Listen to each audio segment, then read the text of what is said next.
feeling that everything in America is completely fucked up. You know that feeling that the whole country is like 1 inch away from saying, that's it, forget it. Let's see, where I'm It's so at. true. Look, here's a house full of bees. Been doing this You podcast. think the honey badger What's cares? 1 inch away from saying Let's get one thing straight. Guns or don't work kill people. or home.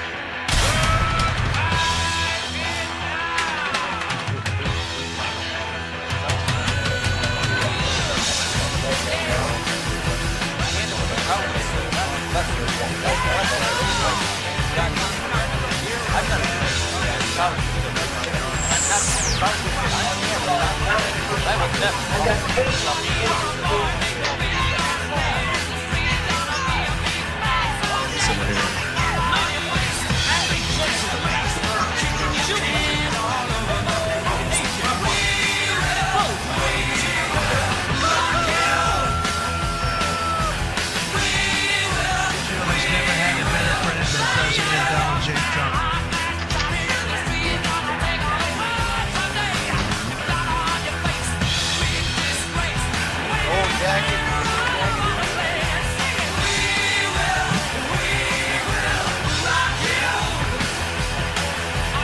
I think some apologies are in order. I started thinking Thursday. I was like, I bet you he plays that on the podcast. Yeah, because I hate that song. Yeah. Normally. Then you said, have you The original. heard- yeah. Yeah. Have you heard the live version that they did Yeah. on the BBC? No. You sent it to me. I was just like, what the fuck? Because I'm actually not like a big Queen fan. Yeah. Part of it's that music that you hear over and over Right. again from the classic rock station. Yeah, we always say that. Someone asks you, like, you like Green Day? You're like, I don't know. They exist. It's like you've heard it so many times. Like every single year around New Year's, the classic rock station will do the countdown to the greatest classic rock songs of all time. And Stairway to Heaven is always number one. Yeah. You're just like, Not to mention, these are the songs you guys have been playing all year anyway. right? Like, what is the point of this countdown exactly? Show of hands. Who here wants to hear Bad to the Bone one more time? But that version of that song is fucking amazing. Have you guys ever heard that before? That's the first time. Yeah, first time for me. Yeah. My old buddy Jason showed that to me. He goes, I think you might like this.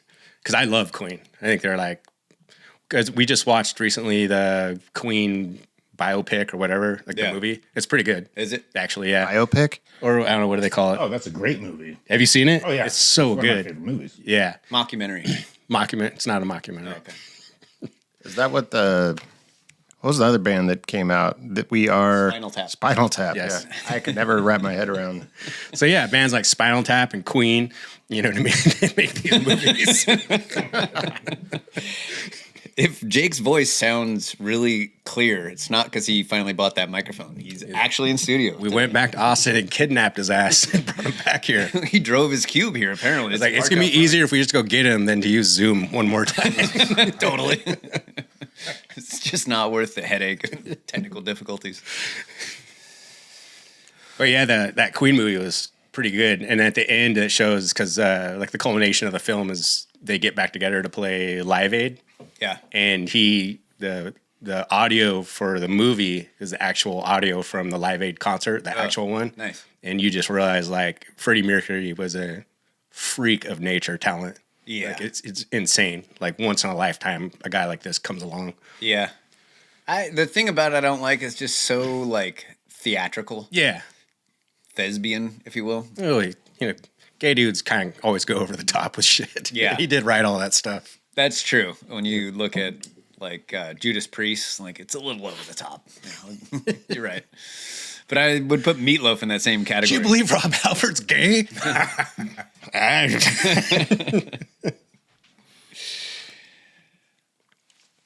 Anyway, I don't know. Derek's in the studio. Let's leave it there. Hello. Very good.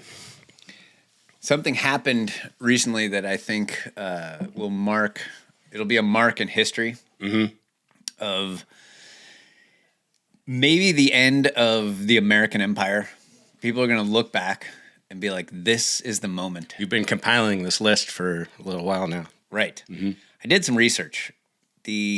There's these moments that they say were like the end of the Roman empire, right? And the end was that everyone in history books and on the internet will say that the Battle of Adrianople was the moment that the Roman Empire fell, because they lost this battle and then the barbarians stormed the gates and took over Rome. But really, when you kind of read into it a little bit more, like Rome was on its way out at that point. If they had won that battle, it probably still would have fallen at some point. And so, the American Empire has been like getting closer and closer to the end. I think we've been saying that for decades, probably. Ever since Limp Bizkit came out, we started. Thank you. That was the moment. That was the moment. It was created by the CIA. I don't know if I told you. I've been looking into this lately. Have you? I'm sure. I think the moment that we're going to look back on is the Truth Social post that Donald Trump made recently, where he called everybody out. I want to talk about this. Oh, really? Yes. So I have, rather than called them all low IQ and yes. Okay. All right. Well, let's listen to it. I have Candace Owens reading it, queued up instead of me reading it. This is because she was one of the people that he called out. Yeah, the by four name. big ones are Tucker Carlson, Candace Owens, Alex Jones they threw in there, and Megyn Kelly. Which is interesting. I want to talk about this later because they were huge Trump supporters, and I think, in my opinion, had a huge hand in getting him elected. And now he is. Oh, are you kidding? Yeah. Yeah. Like maybe could be the reason. Oh, without Donald Trump, without Tucker Carlson and Alex Jones, there's no way he gets elected, right? And then throw in there Megyn Kelly and Candace Owens. Like, without the support of those four, he's not president. Right. Maybe Joe Rogan. Do you have that queued up, Jake? The Candace Owens Stand by. reading Trump's thing? Yes. That's going to be Candace. This is interesting because I've heard other people kind of riff on this, but this reminds me like of a lot of the other stuff that we talked about, like COVID, for example. Well, there's certain things that seem like they're complex and just this mishmash of propaganda and talking points. And Jake and I were just talking earlier. I'm like, it's funny, like we were talking, you're on war. You could have any position and find multiple articles that backs that up. Like, we have no idea, America's winning. No, Iran's winning. America controls the strait. No, Iran controls the strait. The Iranians want us to go to war with them. No, they're chanting death to America. It's just like all over the place. It's like the propaganda machine is on full tilt right now of like, you cannot, it's almost impossible to sit through like what's true.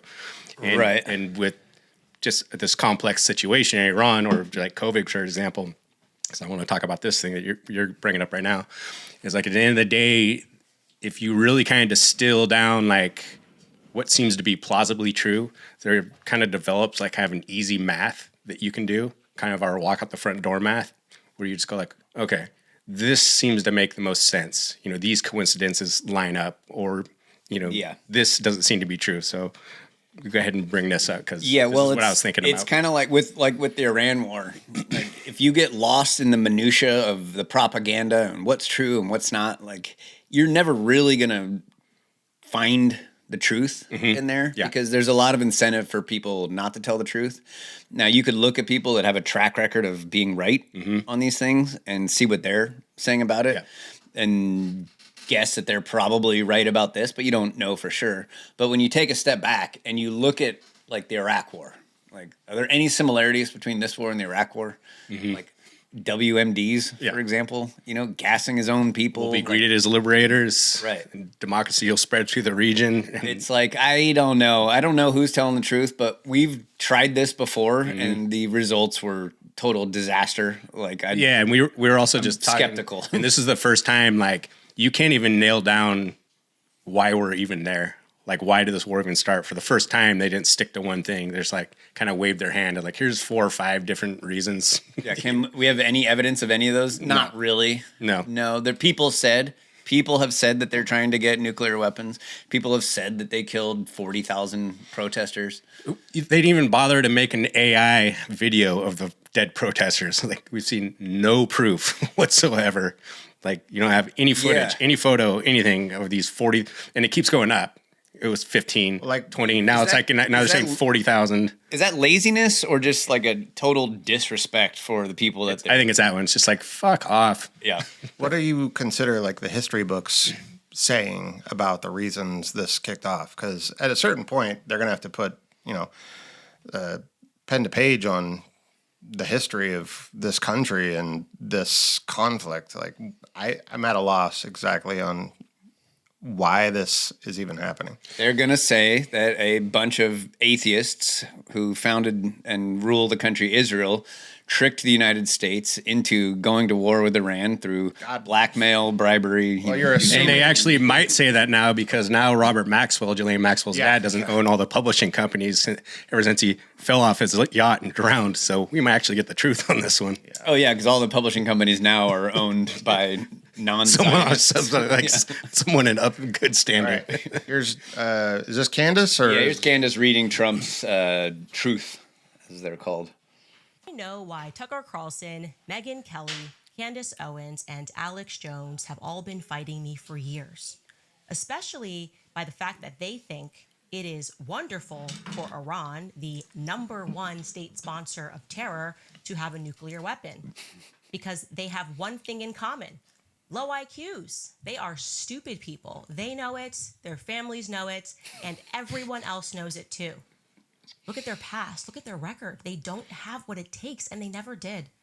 They've all been thrown off television, lost their shows, and aren't even invited on TV because nobody cares about them. They are nut jobs, troublemakers, and they will say anything necessary for some free and cheap publicity. Now they think they can get some clicks because they have third-rate podcasts, but nobody's talking about them, and their views are the opposite of MAGA, or I wouldn't have won the presidential election in a landslide. Lot there. It is so off base and tone deaf and just completely like out of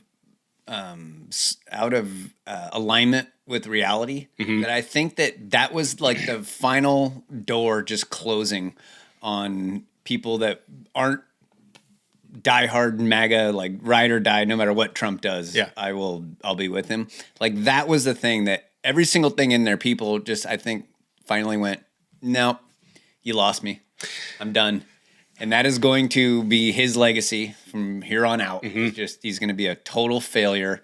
And as he fails and our efforts in Iran fail, the American empire is also failing at the same time. And the two things are kind of coinciding. I think people are going to look back and be like, that was it. Yeah. That was the moment right there. I had a thought because I had the same kind of reaction when I saw this. I was like, dude, can you just like, I don't know what kind of bubble you're in, how you thought this was going to go over with people. And I mean, just even if you pick that thing, this Truth Social post out sentence by sentence, I was like, everything is so off base and not based in reality, even down to like, these people all got kicked off TV. Yes, and became even more successful than when they were on TV. Okay, Right. like that sentence alone, we can. And they all have low IQs. Like we can listen to them. Like we don't have to take your word for it like we do with the 30,000 protesters being dead. We can go to their podcast, listen to them, and figure out how intelligent they are. Yeah. I don't think you can say any one of those people has a low IQ. I had a thought because you brought up the people that are at this point. Let's just make this the kind of pivotal point in our history. At this point, I was thinking of this the other day, is the people that are still like ride or die Trump. Like he's one step ahead of us. It's like trust the plan. Like he's playing 3D chess. I was like, you are the same person that was standing on the Arrow with a mask on 4 years ago saying like, if we can just save one life. I'm like, I hope you guys realize you're the same people. Just blind allegiance in defiance of all reality going on around you. It's almost a vice, the blind loyalty.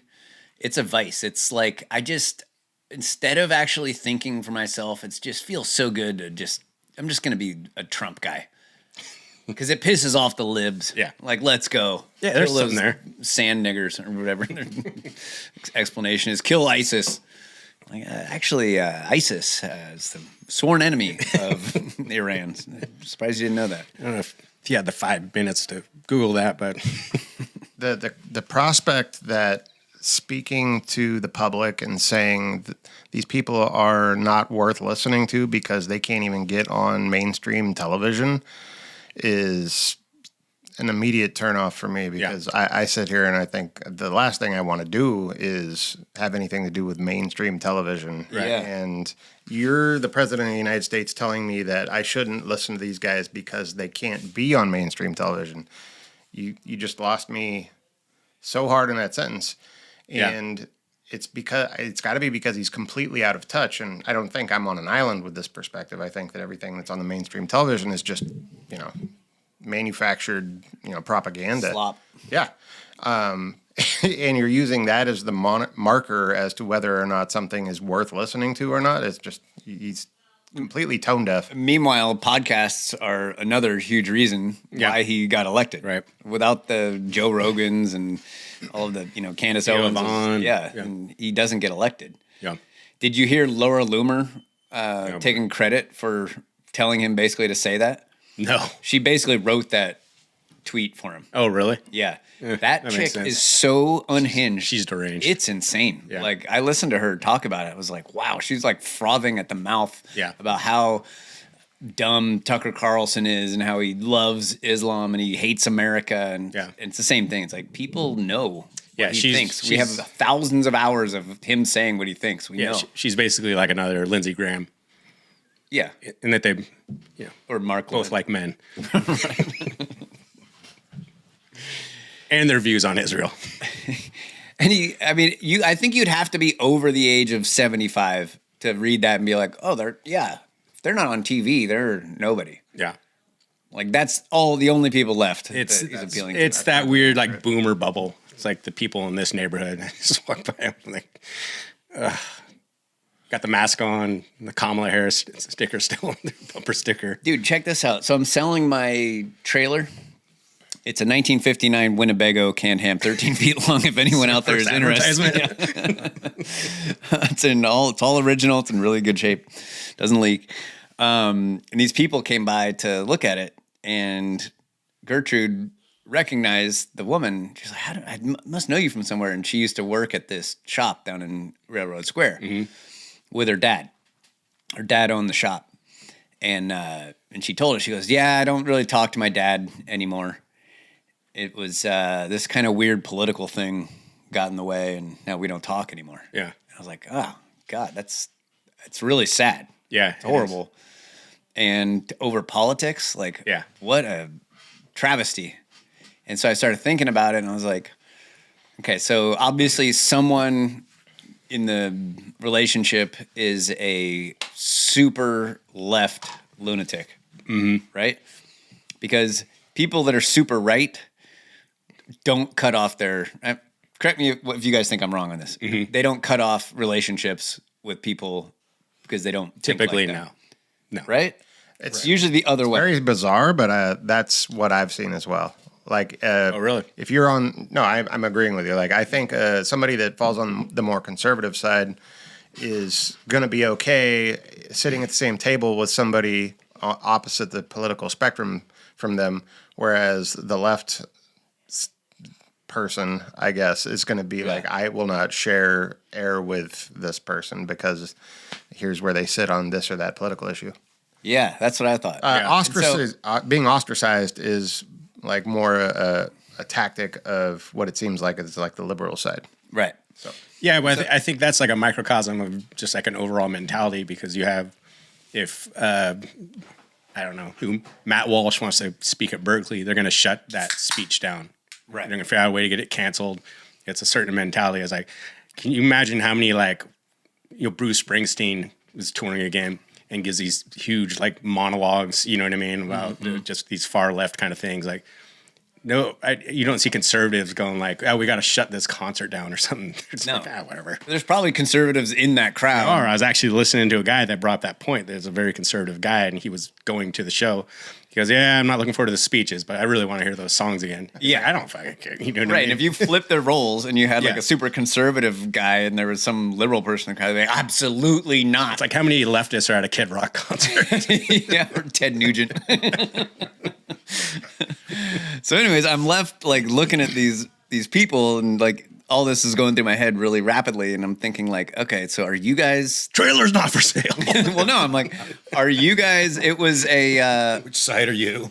it was a The left or chick the right? and her boyfriend. Let me see your hands. Let me see your hair color. And their mom, and the mom was kind of old hippie kind of vibe to her. Yeah. And so I'm thinking like, are you guys the liberals or the conservatives in this? And then they asked me about the license plate on the trailer. It's registered in Montana. Mm-hmm. And I was like, well, you can register it in California if you want to, but if you just leave it registered in Montana, you'll never have to register it again the rest of your life. It's just something, it's like a loophole. In fact, you can go register your car in Montana. They want you to come pay their registration fees. And so they go, oh, okay, that's cool. She's like, yeah, we don't really like bureaucracy around here. Yeah, we're anti-bureaucracy. And I was like, interesting. So if you're the kind of lefty who will cut off a relationship with your dad, you're not going to be anti-bureaucracy. Yeah. You're going to love bureaucracy, right? So I made my decision like, you are the good guys. Yeah.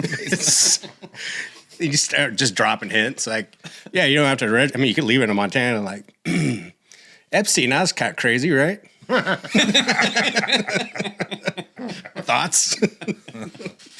A little more than a hint. Did you ever find out, or this is all just inference? Just like hours later, I was driving back to my house. And I was like, I wish I had found out. I wish I had just dug in a little deeper. Now I'm like super curious. They may come back and buy it. I'm going to ask them. Yeah. So where do you stand on things? No, I don't care. See, that's the thing. I couldn't care less. So go back to that Trump tweet that you brought, or Truth or whatever. Like he got Truth is his. That's where Trump people go for social media. Yeah, and he got ratioed on his own platform. I know, big time. A lot of people said like, I'm out. Like I was ride or die. Like this kind of broke me. I'm not going to do this anymore. And then go back to that simple kind of walk out the front door math. And this is kind of easy. Is he's on full on assault against Tucker Carlson, Megyn Kelly, Alex Jones. Who's the other one I'm missing? Candace Owens. At the same time, he is going out of his way to support Mark Levin, Ben Shapiro, Sean Hannity, Dan Bongino. And Jake and I were talking about this yesterday. I was like, it's funny you take those two groups. So we got Group A and Group B. I was like, okay, what are the differences between those groups? I was like, well, off the top of your head, you come up with three things. Criticism of Israel, releasing the Epstein files, and criticism of the war in Iran. Okay, let's take that list and break that down. Like, what's that list about? Criticism of Israel is... What is it called? Criticism of Israel is... The correct position? But I mean, what's the fundamental component of that? It's Israel. Right. The Epstein files. Israel. And the war in Iran. Israel. Therefore, I'm at least entertaining the possibility to this point that what? That Israel is running our country. Yes. There's your simple math. Yeah. I can't see it any other way. Yeah. I was just talking with Sean about it this morning, and I just don't see how anyone can see it any other way, that Trump is actually the one calling the shots. He's gone complete 180 from his original position on all of these campaign promises, all of his stances before, and now he's gone complete 180 on the people who support him because they don't support Israel. Right. Like, it makes sense. That's what I was saying. Like, many of these things boil down to like simple arithmetic. You just like make a list of these things. You're like, okay, what are our consistencies here of all these things I listed out? It's pretty easy math to do.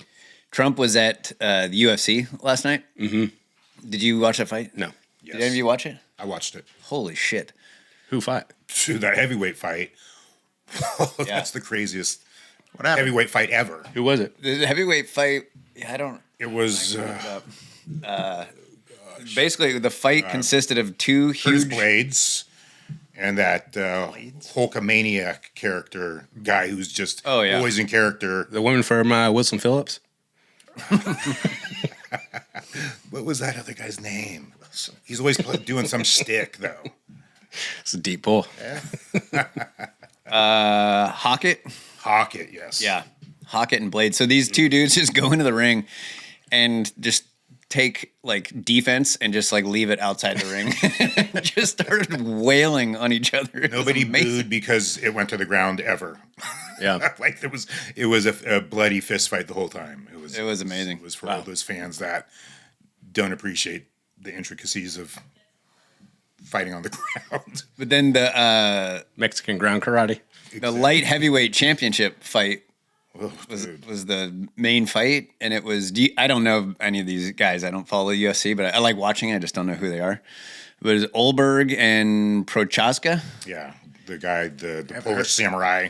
Yeah, he has like usually has that like ponytail on top. He cut it off finally, but and then that other guy's from New Zealand. Yeah, So that Polish dude he's Czech. self-trained. Okay, he was like self-trained for a very long time and undefeated. yeah.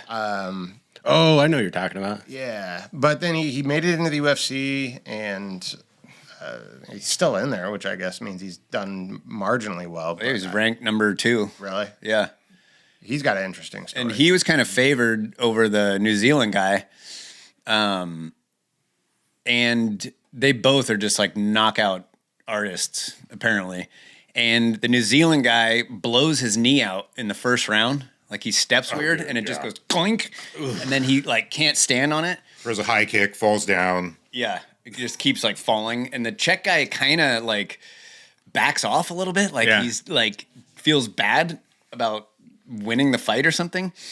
And in the first round, with just like 30 seconds to go, the New Zealand guy throws this left hook, hits him right on the chin, pow, knocks him out. Wow. One shot on a blown out knee. It was amazing. Yeah, the Czech guy, he felt bad because he was injured, but he forgot the saying, an injured animal is the most dangerous, because that dude starched him. I mean, We're talking about the Trump administration now? I was curious though, because Trump was there, and I was curious, like, are people gonna What the reaction would be. boo him? But that's I what didn't. I was looking for too. Yeah, I didn't hear. that wasn't the UFC at the White House, was it? No, it was in Miami. That one's this summer, I think, right? I think it's like on Trump's birthday or something. Yeah, I think it is. Right? It's so on brand. Guess Look at me, everybody! I'm a UFC champion. God, that dude's insufferable. I bet if you asked him to his face if he thought he could be a UFC champion, he would say yes. I don't know. A lot of people say that. A lot of people. Can you blow up my screen, Derek, so I can see what the hell's going on? Speaking of, hold on, before we move on. Yep. Speaking of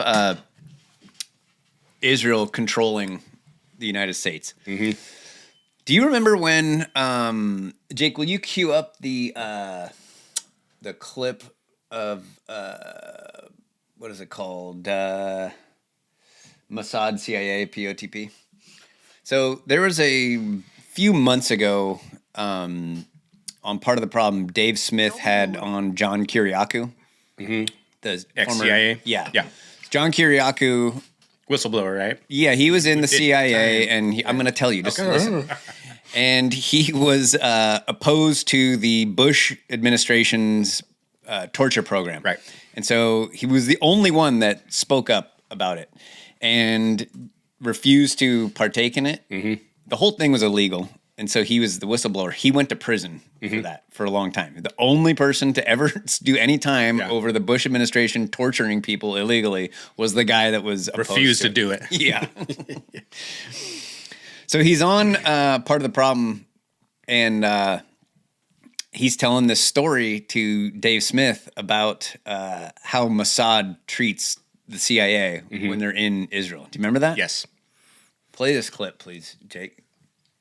If you can figure it out.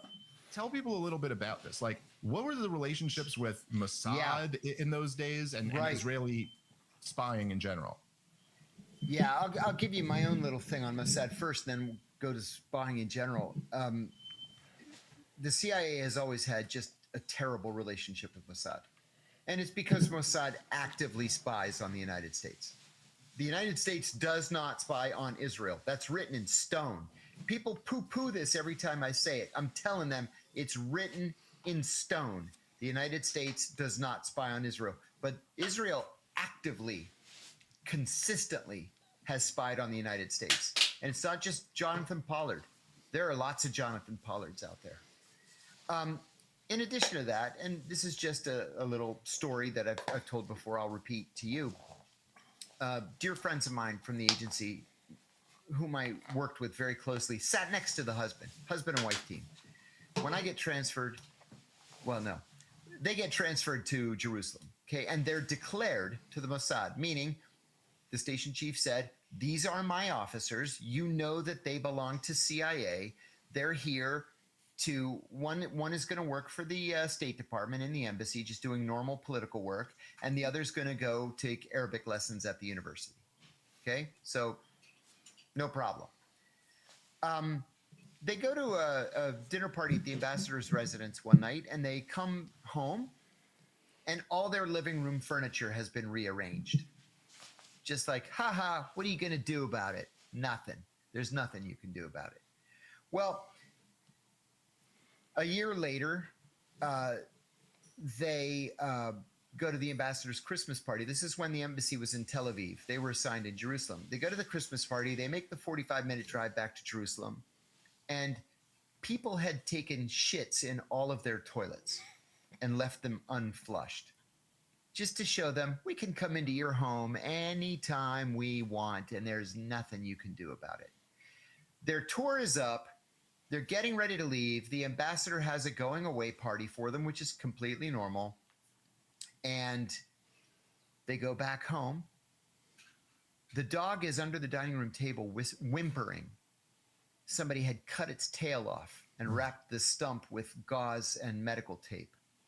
Like, why? Why fuck with us like that? When we're your only lifeline, right? We're your only friend at the United Nations. We're giving you billions of dollars of the Americans' taxpayers' money so you can have your own welfare state that we don't have here. And then you're going to do that to our officers who are there to help you, you know, who are friendlies, and they're there to help you. Now, it makes me think, like, who works for who in this situation, right? Like, does Mossad work for us? They're our puppet state, or are we theirs? Yeah. Like, stories like this, it's obvious who works for who. It'd be like one of your employees coming into your house when you're not there and shitting in your toilet. Yeah. Just going like, yeah, what are you going to do? Like, that's not how this works. Right. And you can't fire them for some reason. You'd have to be blackmailed, I would assume. What's And that? it makes You'd have to be blackmailed for that to happen. It reminds me of when people who get the idea in their head that the government works for the people. That's how it's supposed to be, right? It's adorable. Like, yeah, you work for us. Like that time I was in the DMV and the guy in front of me in line was giving the woman at the desk a hard time because it sucks being in the DMV, and he was annoyed, and I mean, we all get it, right? But he's like, I pay your salary. You need to, you work for me here. And she's just looking at him like, yeah, have a fucking seat. You still think that? Like, yeah, exactly. It's like, who works for who in this situation? You work for the government. Let's be honest. We are all basically tax slaves for them. It's obvious who works for who in this situation when Israel leads every one of us around by the nose, makes us commit genocide maybe it's not genocide yet, but war crimes, killing little girls in Iran, threatening to destroy the entire civilization, cut off their water, cut off their energy sources. Like, it's obvious who's controlling shit. Yeah. Another one of those Trump moments where we might look back at as like this was the end right here. It was when on Easter Sunday he goes out and he's the one. That's when he made that text about we're going to wipe out the entire civilization. Mm-hmm. It's like who's not reading this the wrong way?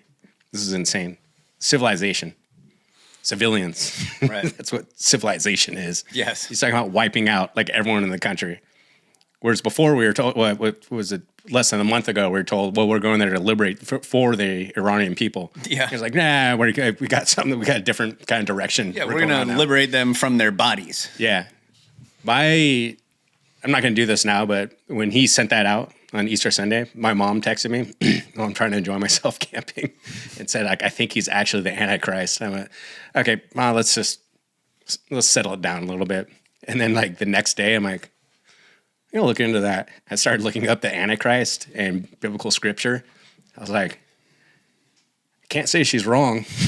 Do you remember when Jake? And I asked Jake when we were talking, I was like, didn't you bring up the fact that the idea that maybe Trump was the Antichrist based on all these things? And hats off to him because he did it, I think, before Trump was even elected. You did that like 6 months ago or something. Yeah. Well, that's what all these high-ranking rabbis have called him the Messiah. Oh, yeah. Years. Oh, dude, the president of the Zionist Organization of America. Did you hear this? Damn, I'm not going to be able to let Jake play it, but he is, let me just paraphrase here. The president of the Zionist Organization of America says President Trump was saved by God from an assassination attempt so he could start a war with Iran to save Israel. He says this is the most important war since World War II. I believe God saved him so Donald Trump can lead this war against Iran. That's where we're at. It's funny because they're referring to the incident in Butler. I think we brought this up before, but Trump is the most petty, vengeful person I think I've ever seen in my life. And someone almost shoots him in the head. He's like, don't worry about it. Moving on. Yeah. You're like, what the fuck do they have on this guy at this point? It does not fit. Yeah. And is it as simple as just the Epstein stuff? Because, I mean, that seems like round peg, round hole at this point. It's just things get so stretched out and intermingled and complicated that it's difficult to keep track of all these different threads. But at the end of the day, he's 100% turned on his base. Nobody can understand why he's doing the things he's doing, the things he's saying. The timeline speaks to some possibility that this is all just literally he's wrapped up in the Epstein shit. And he has to do these dumb shit. He has to dance according to some other person's desires, and he can't do anything about it. Like, is it that simple? I don't know. Could it be? If I had to guess, I think it's a combination of things. Is that because they released the files, like a third of them or something like that, and the stuff that we did see is some of the most abhorrent things like you've ever seen. Right. It's like which begs the question. What are they not showing us? We can't show you the rest of it. It's like a little too much. It's a threat to national security. Because then the question goes, what does a sex trafficking ring involving children have to do with national security? And what are you guys leaving out that you thought was unfit, that we couldn't handle? And then 9/11. 9/11. Yeah, we got there's a huge gap in the Epstein files, nothing around 9/11 whatsoever. And then he almost gets shot in the head. So it's probably, I think it's like a combination of we have all this holding over your head. He was able to kind of hit the governor on it and let only certain stuff out, just enough to appease people, which didn't work at all. It was the epitome of a limited hangout. And then I think you have another layer of we'll just fucking kill you if you don't do what we say. There's also that. There's another option. He could actually hate America, love Israel, hate Christians, and just be the biggest Trojan horse that we've ever even thought of. Isn't he the first president in U.S. history that when he took the oath of office didn't put his hand on the Bible? Mm-hmm. Yep. Bad look. Is that accurate? Bad look. Yeah. He deliberately, I didn't notice that, but Tucker Carlson was talking about it the other day, and I brought it up to some of my friends, and their reaction was, I remember when he did that. Really? And when I saw him do that, I thought, that's not cool. Whoa, look at that. Oh. Uh-oh. Do you need to get out there? Going for your chickens? I think we're safe. What is it? They're all cooped up. It's a fox. Oh. Dude, look at him. Yeah. Checking him out. Yeah. Yeah. Pretty healthy boy. Beauty. He's a big fox. Yeah. I thought it was your fucking cat for a minute there. Who's in the market for a new hat? Dude, you got a bow handy? Always. Get after it. Fox with a bow, man. That's not easy. Bad karma. Yeah. So can't remember the exact point we were just making, but Sorry about that. I think sorry, it was a perfect interlude. Yeah, He didn't put his hand on the Bible. Oh, was that? Yeah, the Bible, right. Thank you. Tucker made the point, if you don't believe in Jesus, you still put your hand on the Bible. Yeah. You do it when you go to court. Right. You swear under oath, like you just do it. To not do it is more of a statement. You're saying That's what his point. He goes, and it's not that he's a fair weather or fake Christian. Like he was making a statement there. He was like, I'm going to kind of send out a message here that like, I'm not on board with this thing. Yeah. That's one view, one perspective. Which is odd because he claimed to be a Christian and a lot of his followers, just like every are president, Christians. We're not Christians. Right. So I was sitting in church this morning. I was thinking about, it's not just Trump, but it's like every president in my lifetime since I started paying attention has started a new war, except for Trump in his first term didn't start any new wars. He was pretty busy. Yeah. Yes. Hiring hookers to pee on Obama's bed. It's like it takes more than one phone call, apparently. But I really thought about that. So it's like we go through this dog and pony show of every president, making a TV show out of coming out of church. On the campaign trail, they always go to the church. You know what I mean? And it's just like this total fucking charade. Yeah. These people they're all fake Christians. I was like, because as you're sitting in church, hearing about the Bible and the Word of God and like what it actually means and what the message is, you know what I mean? And it's, it's a powerful, like moving kind of experience, you know what I mean? Because it makes you self-reflect on maybe like bad things you could have done better, you know what I mean? And it's like, okay, like going forward, we're going to carry this message and just do a little bit better, like every week, if you can, which is the beauty of going to church. Mm-hmm. It's like, how could you sit in that church going like, I just okayed fucking killing 1.5 million civilians in Iraq. It's like, there's no way you could do that with a clear conscience and go to bed that night. Yeah, that's why they're all phony Christians. Yeah. Yes. Yeah, exactly. You can't do the job. Phony Christians at best. Like these people might actually be fucking demons, like satanic demons. Yeah. I was going to say, or if you're the Antichrist, you couldn't put your hand on the Bible. Yeah. Yeah. Lightning.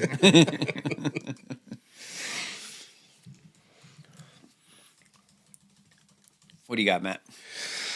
I got a little bit of a dive here if you guys want to do it. Yeah. Take a break first? Sure. Cool.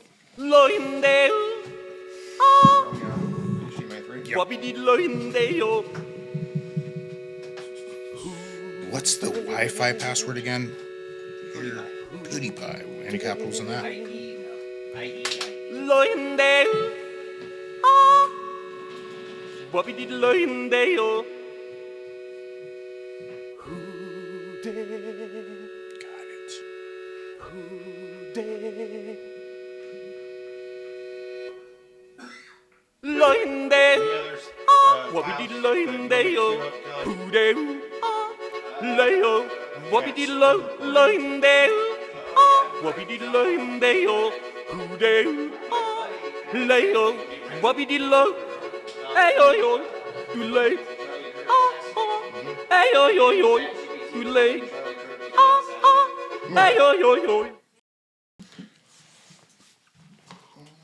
Did you hear me saying to Jake that my buddy asked ChatGPT about the Charlie Kirk assassination? Mm-mm. And ChatGPT told him that Charlie Kirk was not assassinated? Oh, really? Yeah. What did it say?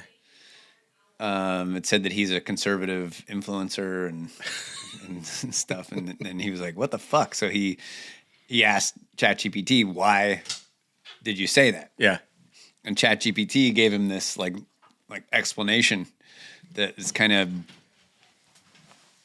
makes sense, but it's just so weird. Yeah, and basically, play that, Jake, see if we can, and then pause it when you get to. There's no volume. Okay. Just play it. All right, pause it. So then it goes back and it says, okay, he was fatally shot. Go ahead, play it. It kind of corrects itself. And so then my buddy asked him, keep going, why he said that. And he says, ChatGPT says, about my earlier responses, you were right to question me. I initially said that he was alive. That was incorrect. Then I gave details without verifying. Also a mistake. This is exactly the kind of situation where I should have checked current information first instead of relying on older knowledge. if you want, I can walk you through the full time of what happened or what's come out in the investigation. It's a pretty significant case. And then my buddy said, I don't want you to walk me through timeline. I just want to understand why you couldn't know something so simple at the very beginning. Fair question, and you deserve a straight answer without spin. I'm not terribly worried they're going to take over the entire world. So I'm not either. I started thinking, like, when we call out politicians on their bullshit, we always ask the question, are they stupid or lying? Yeah. At the end of the day, and so I think with AI, it's just stupid. Yeah. Because it could be lying. It could be this huge dark conspiracy where AI is really just trying to mislead the public, and that is the real reason. It's the 5D chess answer to what's actually happening with AI. But I personally just think it sucks at everything that it does, except for making pretty pictures and writing code. Yeah. Right? And even the writing code, people have to go back in and like fix shit that they get wrong.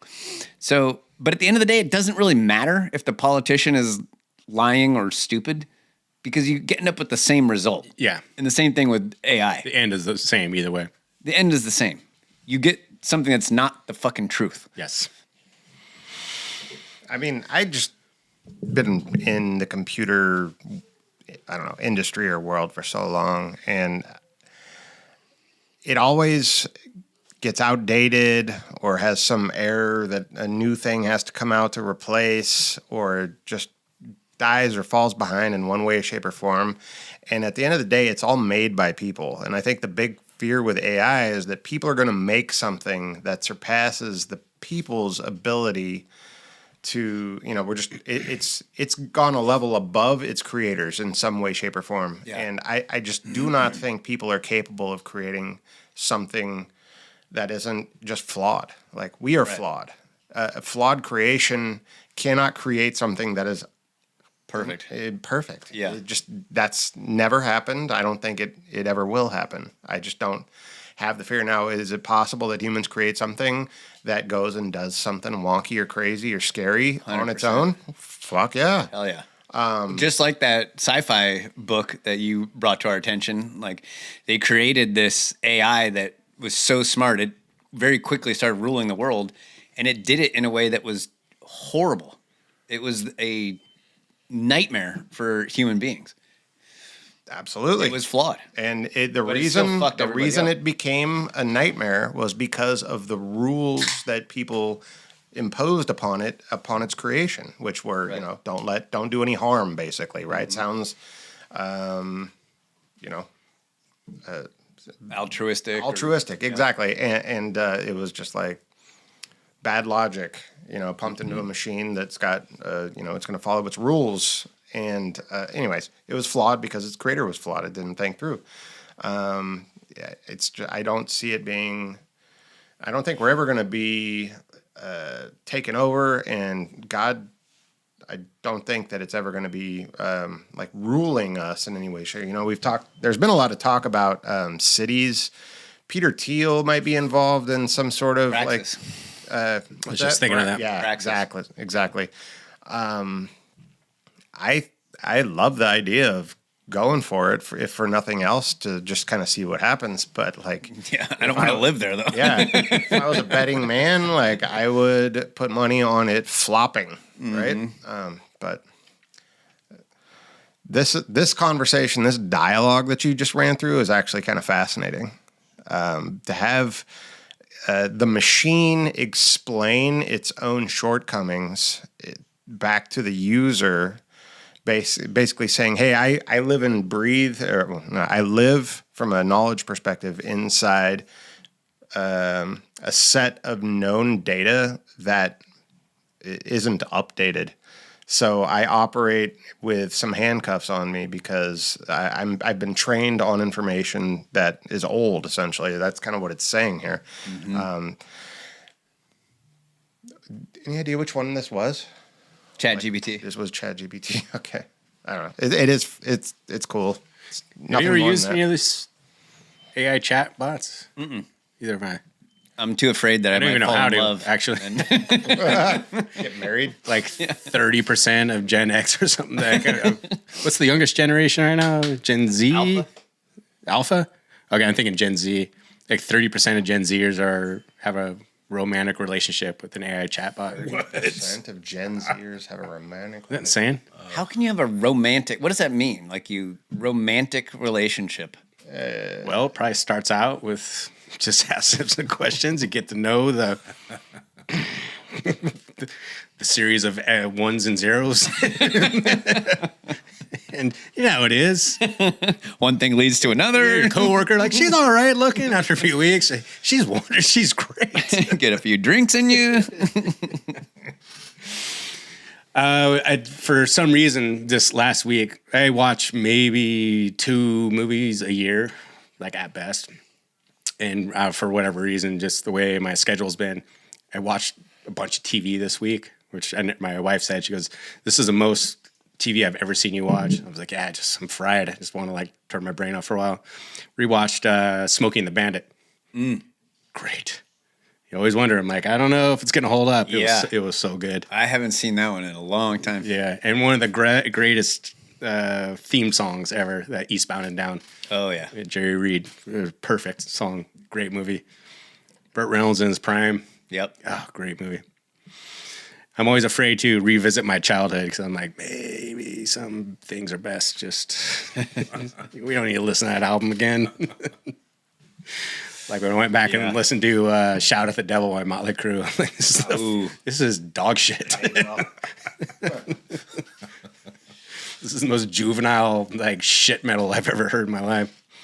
Okay, so you and I had a discussion, and because I think you had a request from someone that we should be a little more conscious of, because we riff on shit all week. We're constantly talking about ideas and what's on our minds or whatever, and then we kind of start in the middle of that and then take it forward. And someone requests like, "Hey, give a little background when you're talking about something," because not everyone knows what like the Deagle statistics are. Not everyone just lives in our heads. Yes, and God bless you for that.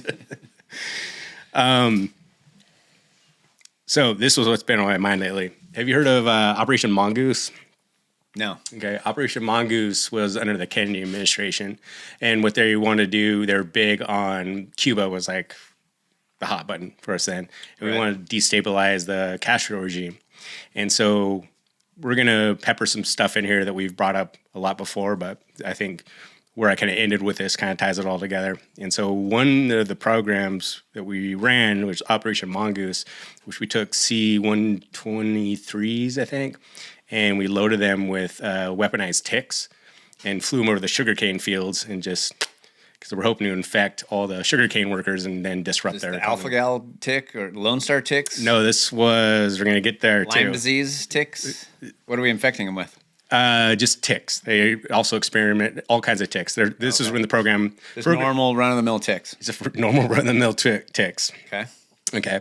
Now this all goes back to 1954, I think, when they kind of consolidated everything for the very beginning, because we wanted to kind of experiment with like animal biowarfare. So it was ticks, mosquitoes, and fleas. This was called Operation Big Itch. Unfortunate name. Now they would inject these ticks with all kinds of diseases, like they're, the Black Plague and anything that they thought they could infect the people they drop them on with, right? And through Operation Mongoose, they realized like, well, this is we got to keep track, like we don't know where these ticks are exactly going, the winds are going to shift. Sure. So then they got the even better idea that they would pump the ticks full of radiation, carbon-14. That way they could track them with a Geiger counter. So now we have irradiated, infected ticks that we're just dropping just to kind of see what happens. It's like the same brain now that's like, I wonder what happened if we blocked out the sun. Exactly. You guys want to give it a try? So it says that in 1925 in the Geneva Convention Protocol or whatever, that was when biological weapons were broadly banned in modern warfare. But it says that Operation Big Itch was a 1954 field test. I mean, just what the fuck? That was like the beginning of them experimenting with this. So you're saying what the fuck? Like, why would they violate the Geneva Convention? Yeah, I'm like, if this seriously, I want answers. None of this. I want to talk to management. We have a constitution, and it says clearly in there that we have the power. It's the guy holding up the Second Amendment. work for us. He charges down his door. Like, abracadabra. Yeah, good luck with that. Anyway. So problem is what they want to know is, are these diseases going to be useful, the various ones that they were trying out. And then one of the pilots brought back a tick with him. It got onto his kid, and his kid almost died in the hospital. To which they said, like, okay, so this is kind of working. Good. I like what you've done here. Yes. This is a lab leak, if you will. I think you could call it.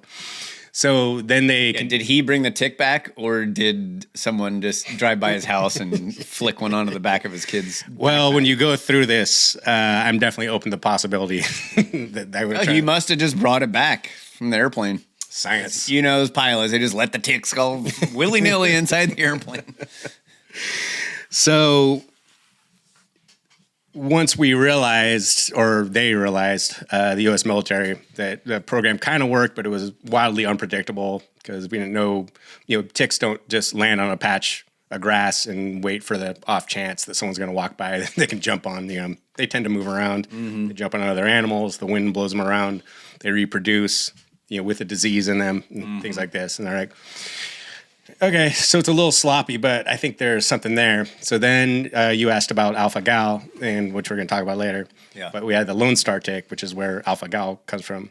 Now, what's your rough understanding of what alpha-gal is, what it means to human beings? It makes you allergic to red meat. Can't process red meat. Yeah, it's some kind of a sugar or an enzyme that makes you violently ill if you eat red meat. Makes you allergic to it. Do you need him to leave it on this screen so you can see?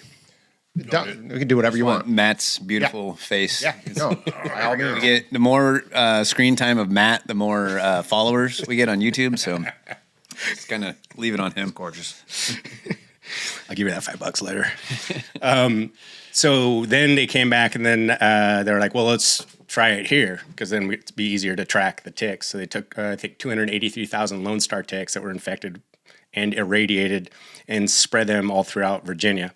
Now, previous to then, the Lone Star tick had never been seen above the Mason-Dixon line. It was just kind of everything was down there. And now they started seeing Lone Star ticks popping up like all the way on the East Coast and on to Plum Island. I'm sure you remember we brought up Plum Island before. Yeah, I can't remember why. But. Well, Plum Island, so this is kind of interesting because they're like, how do we get the Lone Star tick in Plum Island? They're like, well, it could be two things. It could be that we just spread 283,000 Lone Star ticks all over Virginia and they ended up here. Or that you have an Army biowarfare animal testing research facility that is infecting ticks to see if we can use them in warfare. So it could be one or the other. Now, most of these programs were done under, you guys know Defense Secretary Robert McNamara from back then. This was like everything was under the umbrella called Project 112. That was kind of like their animal research kind of programs. And then just like MK Ultra, you had all these little ones. You had the Plum Island, you had the stuff in Cuba, you had the stuff in Virginia, and that was all under this kind of umbrella because at that time they were trying to figure out, could we weaponize ticks, fleas, mosquitoes, or whatever, and then drop them on an army? We don't have to waste a bunch of soldiers if the army can no longer fight. Yeah, that's what they say. Like, that's the justification for doing it. Like, we're going to save soldiers' lives, but what it really is a bunch of fucking nerds in a laboratory going, oh, I can't wait. Let's just do this. It would be awesome to infect ticks and drop that on people. Like, let's just try it. Let's just do it and see what happens. Well, we need a justification for it. Like, how do we sell this to the military? Exactly. Which is kind of where I'm going to end up with this. Because now the U.S. Army Intelligence, of course, denied all of this until all of the documents were declassified. And then they admitted in 2000, they're like, okay, yeah, we did that. Yeah, but what are you going to do about it? The fourth stage of the head box. It's like there's nothing you can do about it now. Like, it's funny how when things get declassified or the U.S. Army admits this, it's always seems to align perfectly. Like when everyone that was involved in the program is dead. Yeah, whether through natural causes or shooting himself twice in the chest with a shotgun and hang themselves with an electrical cord on a farm they don't own on in Oklahoma. Okay, so this brings us to Plum Island, and the Plum Island Animal Disease Center that was created and started in 1952 by the U.S. Army Chemical Corps to do these exact programs. It was eventually shut down and taken over by the Department of Agriculture, who moved it to Kansas, but that lab is still going the entire time. And Plum Island is just 13 miles off the coast from Connecticut. Now, when they really ramped up these programs from like 62 to 69, I believe. And they really thought they had something with what would become known as Lyme disease, which wasn't a thing before.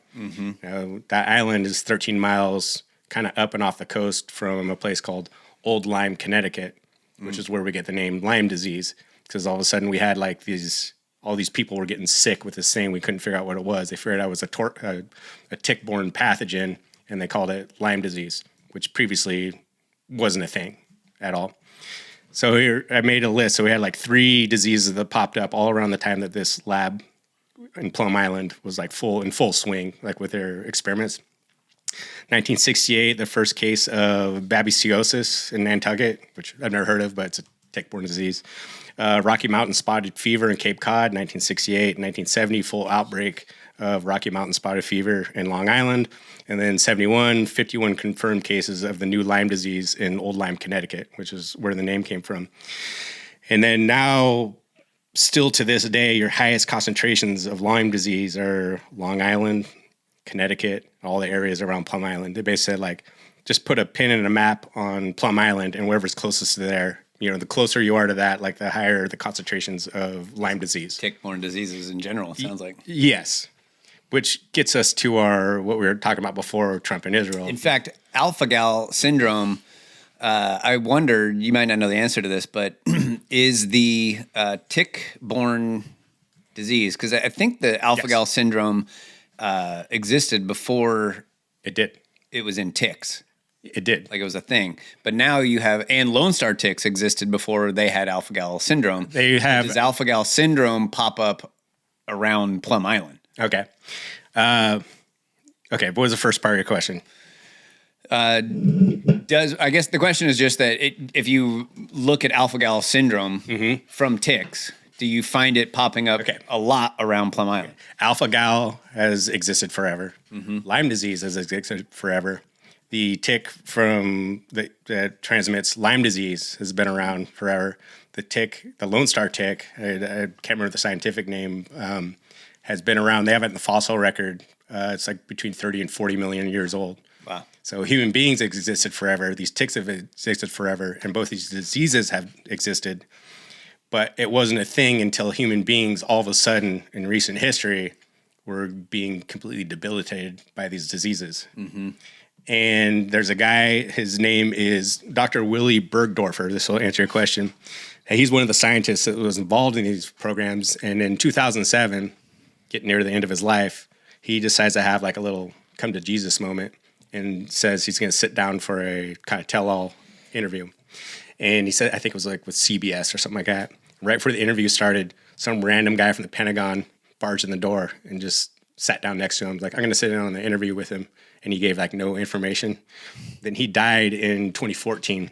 And all he did is he left a note that said, I wondered why somebody didn't do something. And they went through his garage and they found all of his notes from his work and his research. That became the declassified information, the documents that the military fessed up to in 2000. That kind of answer your question a little? Interesting. Yes. Because Lyme disease has been a pathogen. I think it's been around for, thousands of years. The assumption that we're being led to with what you're saying is that Plum Island is the place where they're basically weaponizing ticks with these diseases. So even though these diseases have always existed and the ticks have always existed, there's this like concentration of these tick-borne diseases and their like severity being kind of increased around Plum Island. Correct. And what Willy Bergdorfer did is he said he isolated the Lyme bacterium, and he goes, we never had a name because it's like there's millions of these things out there, and we don't. Why would it have a name? Because it doesn't affect human beings until 1971 all of a sudden. And so he's the one that nailed down like what the pathogen is. And then through his notes, he said like the only way that this disease could have went from this to this that we know of as Lyme disease today is through some kind of laboratory enhancement, or what we know of today as gain of function. Thank you. I'm blanking on the name. What we need to do is get people to go outside, look for ticks, and kill them, and just wipe them out. Hunt them. Now, kind of like the nutria down in Louisiana. Make it into a delicacy, get people out there to kill them. That will control the population.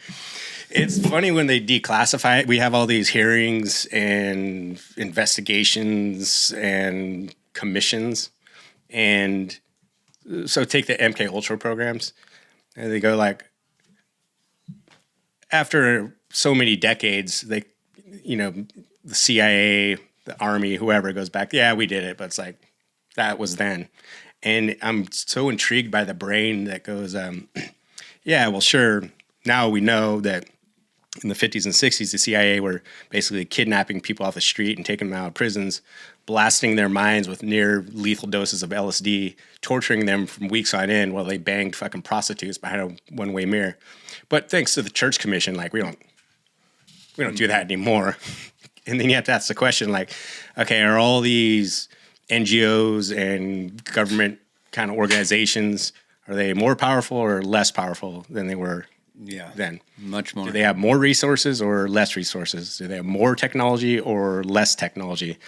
And as far as a level of benevolence or like how they feel about their constituents and their citizens, like what's your level of faith that they have our best interest in mind? Yeah, I don't think anyone that works for the government has the interest of the people in mind, down to the fucking DMV lady. But the good news is we pay these people salary. They work for us. All right, which brings us to Alpha Gal since you brought it up. Jake, you want to play this clip? Yeah, flip me. All right. Thank you, sir. And this ties into the U.S. Israel? Doesn't it? What doesn't? People eat too much meat, right? And if they were to cut down on their consumption on meat, then they would it would actually really help the planet. But people are not willing to give up meat. Yeah, some people will be willing to, but other people, they may be willing to, but they have a weakness of will. They say, wow, this steak is just too juicy. Hold on, this is some Kamala Harris shit right here he's talking about. See, I can't do it. I'm one of those, by the way. So, but so here's the thought, right? So it turns out that we know a lot about, we have these intolerance to, for example, I have milk intolerance. Really? And some people are intolerant to crayfish. So possibly we can use human engineering to make it the case that we're intolerant to certain kinds of meat, to certain kinds of bovine proteins. And there's actually analogs of this in life. There's this thing called the Lone Star tick, where if it bites you, you will become allergic to meat. I can sort of describe the mechanism. So that's something that we can do through human engineering. We can kind of possibly address really big world problems through human engineering. A lot of assumptions there that he's just kind of glossing over. I mean, we all eat too much meat. Everyone knows that. Right? Yeah, we eat too much meat, right? I mean, I have trouble with milk. Yeah, I'm just like you guys. That's from Davos a couple years ago. Mm-hmm. We played that before. Yeah. Now, do you remember? Is that I brought a headline? I think we briefly talked about it, but I came across a headline. I think this was maybe 2 years ago, something like that, and they talked about this wildly successful new vegan restaurant in Martha's Vineyard. Yeah. And I went like, that's a weird headline. It's like, didn't really look into it at first. And I thought, because I've had vegan food that is fucking terrific, like really, really good. Yeah. And I was thinking vegan food, sometimes it's amazing. Yeah, like tomato soup. Yes, or water. Really good. I love water. Drink it every day. And I remember having these vegan hot wings that were some of the best wings I've ever had. They had crispy skin, and all the way down to, instead of bones, I had little pieces of bamboo. And I'm putting the bamboo in a pile after dipping it in the blue cheese. Right. And I was like, it's kind of interesting the amount of effort and time that goes to make something look and taste like real meat so we can sell it to people that think it's a abhorrent to eat meat. Right. Very, fake bacon, for example. Like, it seems like you guys would just go the other way with it. Yeah. So now, what stood out to me on that headline, I'm like, you don't, maybe I'm being biased, but you don't see the phrases wildly successful and vegan restaurant in the same headline very often. You know what I mean? And this is where you got to read paragraph 7. And we found out this restaurant was so successful. Do you remember why? Because so many people had alpha-gal syndrome. Yeah. You get down the article, they're like, well, a lot of it, the demand has really gone up on the East Coast because people just can't eat meat anymore. I'm like, okay, let's read this whole article then. And this is like where we started first hearing about alpha-gal. Alpha-gal, like Lyme disease, to answer the question you were talking about before, wasn't a thing 15 years ago. I actually I looked up the cases. You look at 2010, we had 3,000 confirmed cases. 2011, 4,000, 2012, 5,000, all the way to 2022, 40,000. That's per year. Today in the U.S., we have 450,000 cases of alpha-gal, and we just had our first confirmed death from alpha-gal. Like anaphylactic shock. Yes. Yeah. Now, thankfully, Pfizer's not working on a vaccine, so we don't have to ask the question, they die from alpha-gal or with alpha-gal? We went over the handles and motorcycle on the freeway. Right. So all of a sudden I started seeing these social media posts come up on Instagram and other platforms that all throughout the Midwest and Canada, farmers are reporting they're finding boxes of ticks on their farmland. He goes, I'm out here working on the field. Like, there's a box of, like, someone put a box of ticks on my land. Wow. Like, all over the place. Now, it's social media. Mm-hmm. Can be whatever. Totally. But this is a lot of different people. So I was like, either there are people all throughout the Midwest and Canada all in on the same joke together, or there might be something here. Luckily, I fact-checked it. I went to our old trusty Snopes. David Mickelson. And group. Yeah. False. Okay. Yeah. Whew. Load off. Yes. The people at Snopes reached out to multiple different farms who said they didn't find any boxes of ticks on their farms.